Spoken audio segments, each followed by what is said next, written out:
All right, hello and welcome to another Drive with Me conversation. Today I wanted to discuss, at the risk of potentially beating a dead horse, about the video game industry and kind of where it stands. I've been doing some thinking. When this video is recorded, it is a Monday, and last week there was an investors meeting or earnings call or something to that effect involving Sony, and the CFO did give a brief response, if you can call it that, to what's going on with this whole physical disc controversy slash backlash from the community. And I think really just clarified Sony's position and what we're likely heading into and what that really seems to signify for where the industry is at and what we're likely to be experiencing in general from these companies moving forward. So first off, to go back to that statement, I believe her name is, it's like Linda or Lisa Tao, something like that, right? She's the CFO of Sony, so Chief Financial Officer, and she was asked a question about what's going on with the physical discs and, what Sony's current position on the whole deal is since the announcement and if anything has changed. And basically, the long and short of it is she said no. She used the word cautiously, or at least that's how it translated into English a couple of different times, we considered this move cautiously and we're moving forward on it cautiously, but this is definitively what we're doing. And this is where the industry and where the media is moving. And there's, it just is what it is at this point. Of course, my initial response as an old school gamer that's been playing since the early 90s on hardware from the 80s and late 70s for that matter, and has been collecting physical media, whether it be cartridges and or discs, for a very long time, for over 3 decades now. I am in a kind of a biased position to really not like that, and to be clear, I do have digital games, so this is not an issue. As I've discussed in previous videos, I do not inherently dislike digital. I actually think it's very convenient. I really like it as a means of getting games generally. And in fact, a lot of emulation is based on exactly that. It's digital ownership, right? You download or rip a ROM or an ISO file and you own that game digitally, and you can put it on any kind of drive that you want and play it on emulators. So that actually, funnily enough, is where this video is expected to come around to, because this is what I'm advocating for. It's not specifically physical discs that is inherently the problem. It is the control that we are handing these companies when they have a closed garden ecosystem like a dedicated console without the opportunity for additional storefronts. In addition to just having an attachment to physical media, I would prefer that. But in a world that's moving away from it, at the very least, you're not taking away that kind of ownership from me. And if you're going to try, then I guarantee you we will win. I am part of a generation that grew up on piracy. We grew up on learning how to get around all of these digital storefronts and these requirements and these subscription models and so on back in the 20s. We know how to we know how to play this game, and it involves moving to PC. We've done it before, we can do it again. Hell, it's still going on now. So Sony can say whatever dumb things that they want. They are functionally at the top of the heap from the console war perspective, if you want to call it that. They've won. Microsoft has been, and the Xbox brand has been something of a trash heap of just a series of generally poor decisions for years. They've done some good things, like, when Phil Spencer announced the backwards compatibility program on the Xbox One, which was, it should have been baked into the console to begin with, but that's a whole separate issue. That wasn't something that Phil Spencer could control, so he went out of his way to fix it. He really pushed Game Pass, really expanded Microsoft's developer portfolio, and initially it seemed like Microsoft might be turning things around, and in regards to output, they largely have changed that. The Xbox Series X and S have received, as far as I'm aware, far more games than the Xbox One generation did from Microsoft specifically. But a lot of that is on the back of Microsoft buying up a whole bunch of what was already out there that they were producing games on the Xbox 360 and the Xbox One. Microsoft just didn't own them at the time, like Bethesda being a great example, or Activision being another. So Microsoft may, especially under Asha Sharma now, may be starting to turn things around, but that is something we still have yet to see. They are still not a meaningful player, and they will likely not be at all for the ninth generation of consoles. The Series X and S are likely going to go down as selling even worse than the Xbox One, and which itself sold fewer units than the Xbox 360 did. And there's a really good chance that we will collectively remember the Xbox 360 era as the one golden moment of the Xbox brand. You know, they came in with some cool ideas with the original. The Xbox 360 really kind of hit on that potential. Sony stumbled with the PlayStation 3, and Nintendo was kind of purposely niching itself off with the Wii and not competing directly on power. And Xbox had its moment in the sun, and then it's kind of screwed things up ever since then. That's more or less where that is. Nintendo is still in this blue ocean, we're going to do things on the side here strategy. So it's also effectively a niche player, leaving Sony at the top. And you change out leadership in Sony, which already, had, in my opinion, some clarity and focus and priority issues. And you put in the current leadership and plan and roadmap for where they want to take the PlayStation brand in the future, and it has been not received well by many of us hardcore players, to say the least. And here's the thing, here's something I really want to get across and make sure I clarify here, and I know others are doing this online too, but by making these moves to shut down the PS3 and Vita stores, to make Crunchyroll more expensive to access, rolling it and Funimation into each other, and then just increasingly monopolizing that access to anime, and then doing the same with video games, with trying to put discs down so that they control the only storefront on their platform and effectively eliminate the resale market. I like how their consolation prize as well, retailers like Walmart and stuff, like, they may still have codes in boxes. Like, great, so we're going to produce actually useless plastic. Like, it's like, at least when you get a disc, it's being protected by the plastic, and there's game data on there. If there's just a game code, that's useless. It's anyway, I'm not a huge fan of that. The only potential good thing I could see out of that is you might have some price competition with retailers, where they're like, providing clearances on the boxes and the codes that come in it, that allow for better deals than what we'd see on the PlayStation Store. Like, that's a possibility. Plus, you do have artwork and stuff on there. It's technically, you're able to kind of show off your collection. So there's small but still existent positives there, but limited, and the major draw is gone with the actual game data. Though, to be fair, we've been moving away from that often anyway, and it's functioned just as a game key. However, what I like about the game keys is at least it doesn't tie that game permanently to your account. You can take it to put it on another console. You can give it to a friend. You can resell it at GameStop or wherever the heck else you want to turn it into. And you ultimately have control over that game, even if you're downloading it on the console that you're moving it to. Once you are adding codes, because Sony and Microsoft are not allowing for game keys, or Nintendo for that matter, are not allowing digital downloads to be like resold as game keys. They don't have that function, right? I don't think even Steam has that function. At least I've never seen it. That, I think, would really give us true digital ownership, and no company, not even Valve and Steam, wants to do that. So I don't think that's going to happen. Another reason why physical media was good to keep around as an option, I still bought and have bought the majority of my games, even this console generation. Games that I've purchased, easily 80 to 90% of them, if not higher, has been physical, has been on a disc. In fact, I just bought, like this year, for example, I've purchased Resident Evil 9, Requiem, Pragmata, 007, First Light, and Saros, and all of them have been on disc.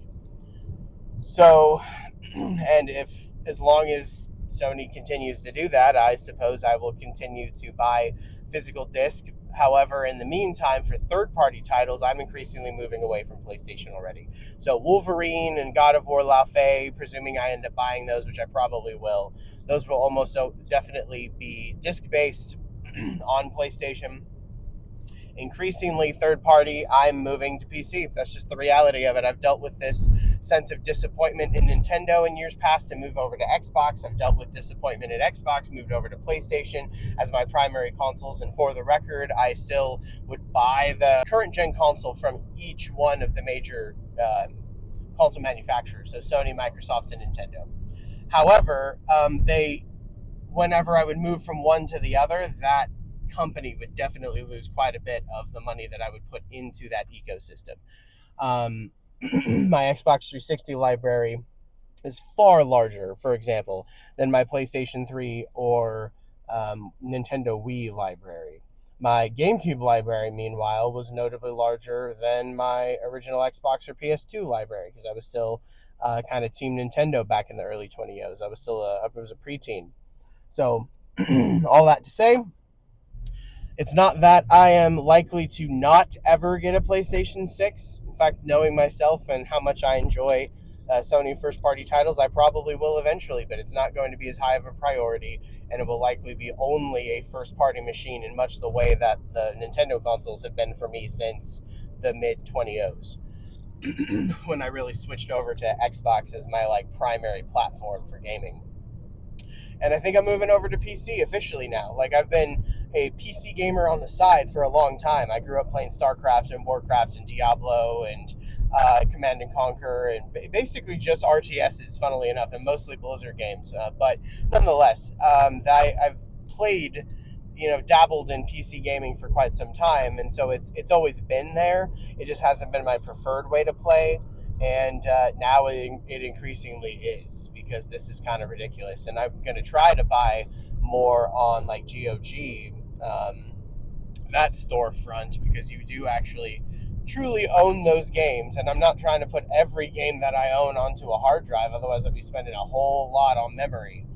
But, and these things fail. And when they fail, you lose all the games that are on them. It's not like a disc. If you scratch it up too much, one, you can probably repair it, but two, you just lose one game, right? You lose a hard drive full of games, you lose all of them that are on there. So now you're wanting duplicates, and that's frustrating to deal with. So that's not exactly an ideal solution either. And Sony knows this. They have, these big companies in general know this. They know they're reducing friction by keeping these servers functionally with these games available. However, they are very much putting them behind a paywall, and they're increasingly raising prices and increasingly trying to make sure that they have control over that subsection of the market. So I very firmly believe that we as gamers are and should and will continue to move over more towards either Nintendo, as long as they have game cards. Microsoft's almost definitely very, very likely to get rid of game discs as well, and they're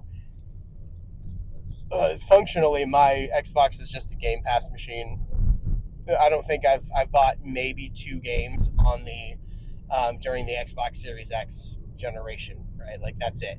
I guess that's technically not true. On my account, I've bought a few for my stepson, so those were digital. So I've actually bought a handful of them now that I think about it. Mostly for him, though. A couple for me that were disc-based.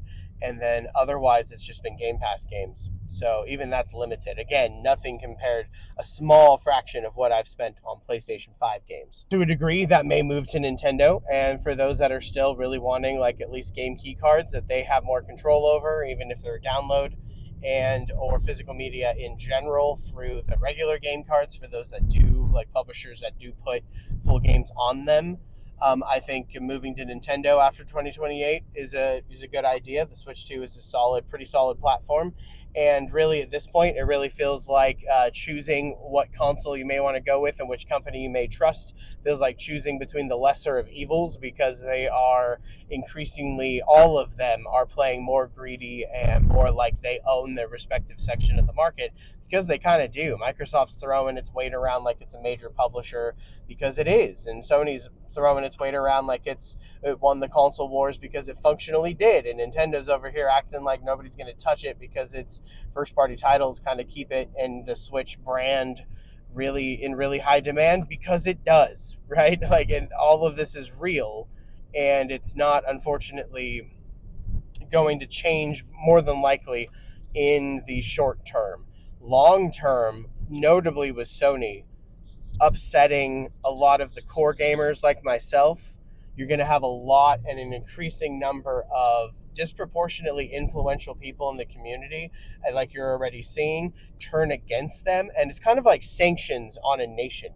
Like when the United States put sanctions on Russia or Iran or Cuba, it's not inherently that it immediately devastates their economy. It's the primary idea there is that you're diverting enough trade away from them that they over time will grow more slowly, and then that compounds year over year and decade over decade, and eventually they find themselves at a notable economic disadvantage.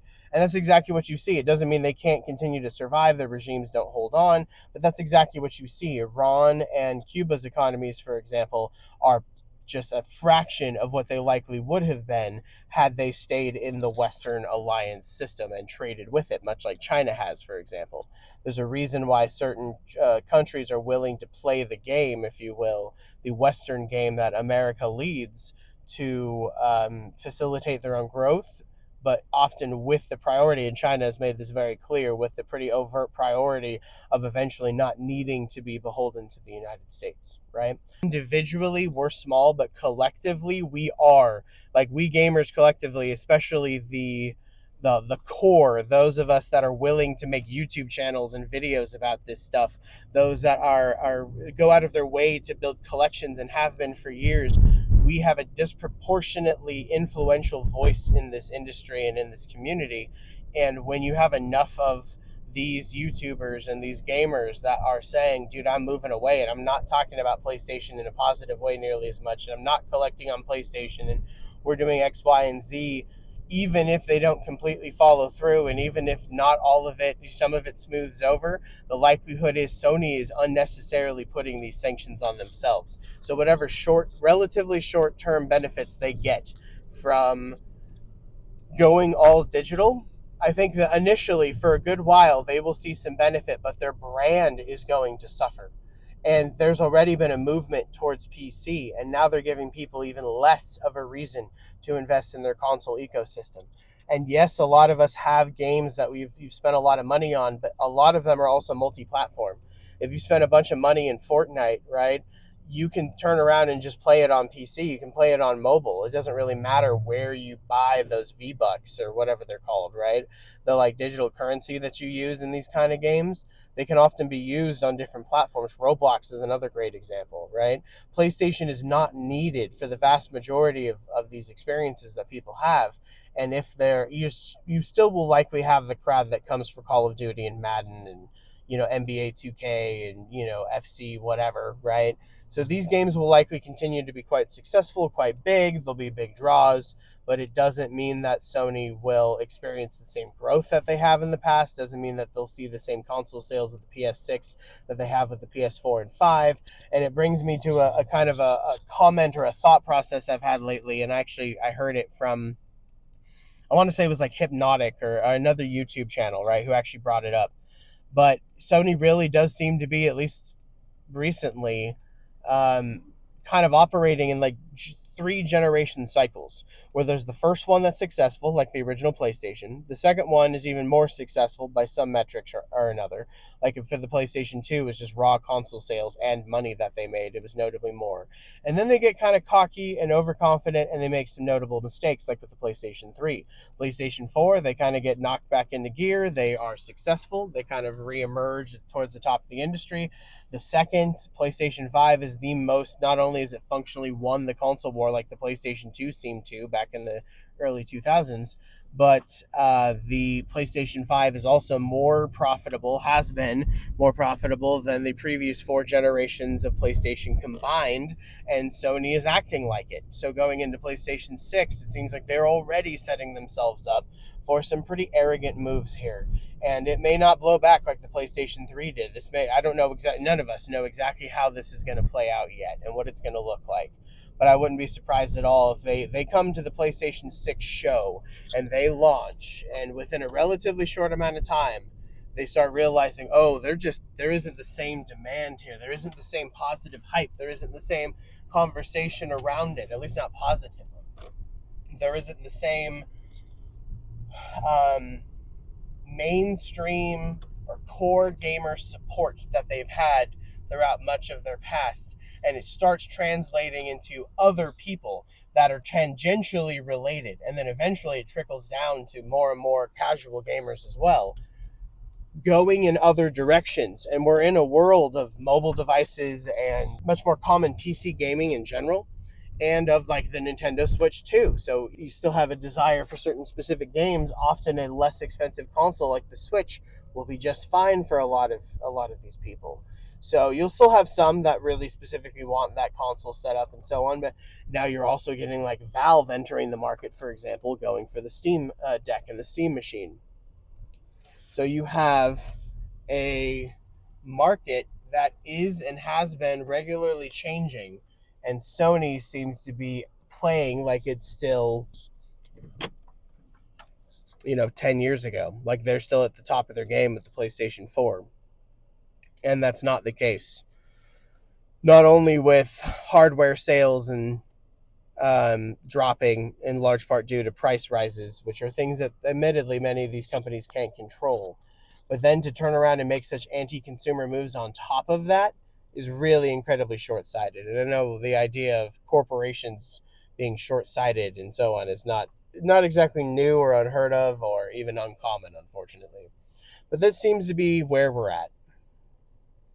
And I know I've heard some perspectives from the community, primarily from developers that are willing to defend Sony, saying that these are moves to survive in this market, which one sounds really sketchy when you're talking about the most profitable PlayStation generation in its history.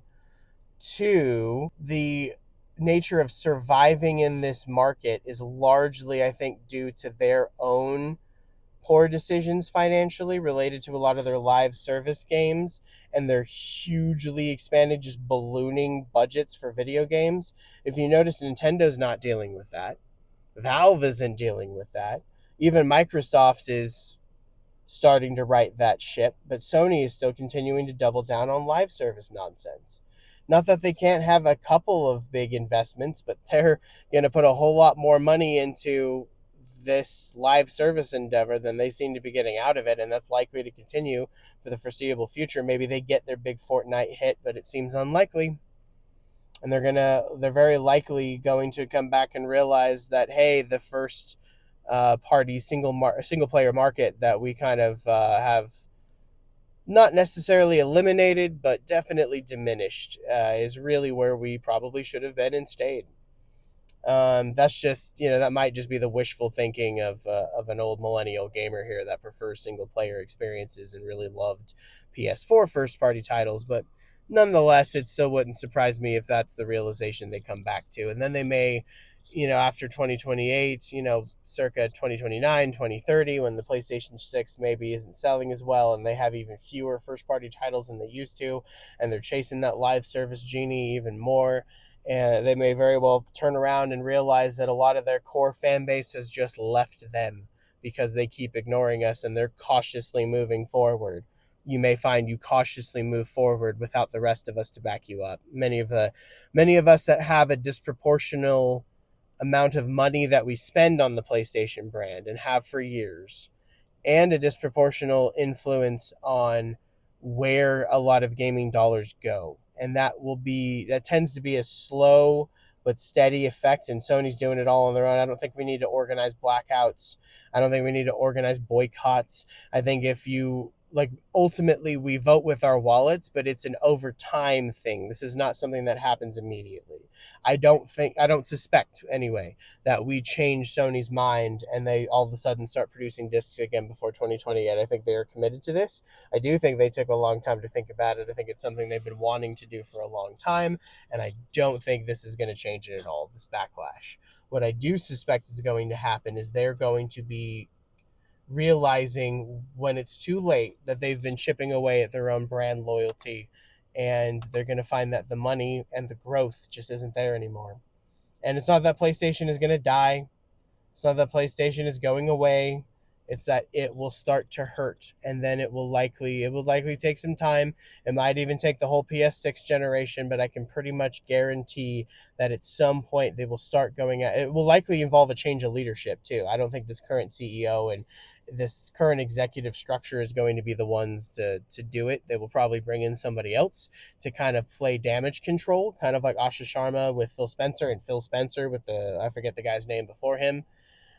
They each kind of are brought in to correct the mistakes of the previous one, right? And I suspect that you will see that with Sony and PlayStation here after Brad Holst and who else is in charge or maybe in charge of the PS6 generation comes to terms with the reality that they have upset and pushed away too many gamers. So pretty much all I had for today. If you made it this far, thank you very much. I appreciate it. Please feel free to hit that like button if you did. And if you want to hear more about technology, gaming, politics, economics, current events, etc., then please stick around because we'll definitely be talking more about all of it. All right, y'all. Thanks again. Y'all have a good one. Take care.